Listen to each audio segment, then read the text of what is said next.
Tax time this year may mean unexpected tax breaks for families who've hired household help throughout the year. It may also create confusion surrounding the taxes that you may need to pay.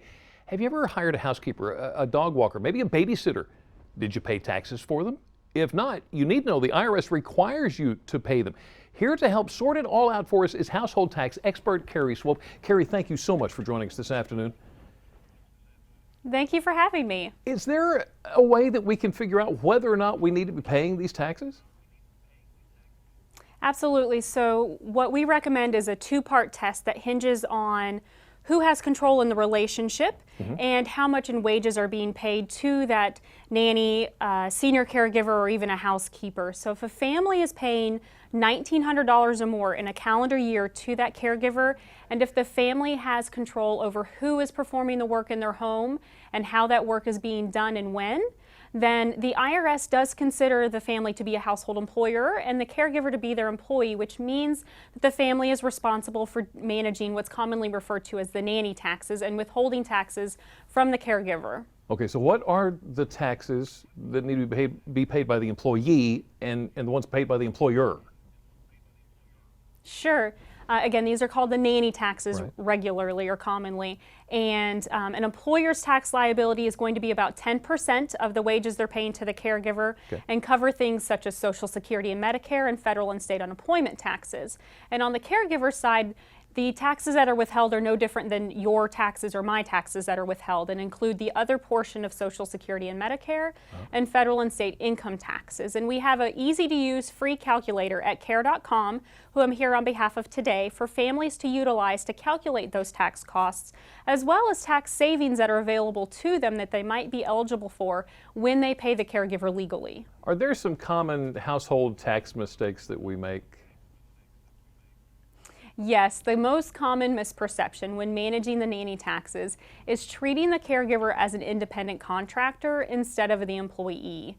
And what most families don't realize when they do this, the caregiver has a larger tax burden and she comes away with fewer government benefits than what she would have if she were treated or classified correctly as an employee.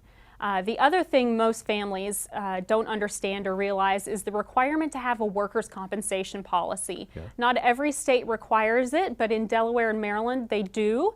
And what this covers is an insurance policy to cover any medical expenses or lost wages if the employee is injured while on the job working in your home.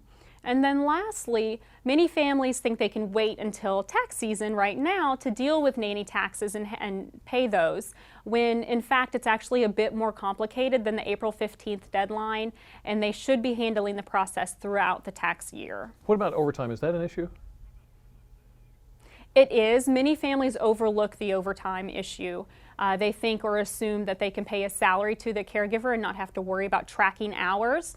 And in actuality, the IRS does consider these caregivers to be a non-exempt employee, which means they are entitled to time and a half for any hours worked over 40 in a week. And what we recommend to make sure both the family and caregiver are on the same page and understanding is a simple nanny contract or an employment agreement.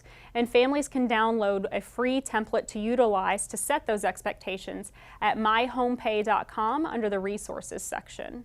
Okay, so things can get a little touchy, like with any relationship, especially when it comes to money. Is there a way we can keep a good relationship with a family caretaker?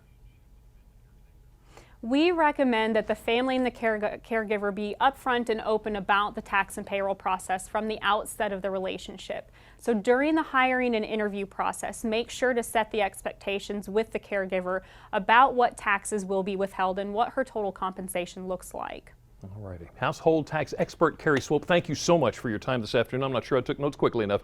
Now, if you'd like to learn more about the nanny tax, just go to our website, WBOC.com, and click on our picture at the top of the page. Now, a good nanny treats your children like his or her own.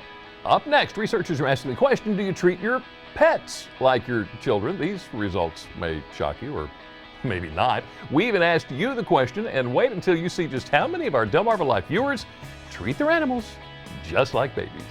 And if you're still looking for a sweet fur baby of your own, we've got you covered. Stick around for this week's Pet Connect. DelmarvaLife will be right back.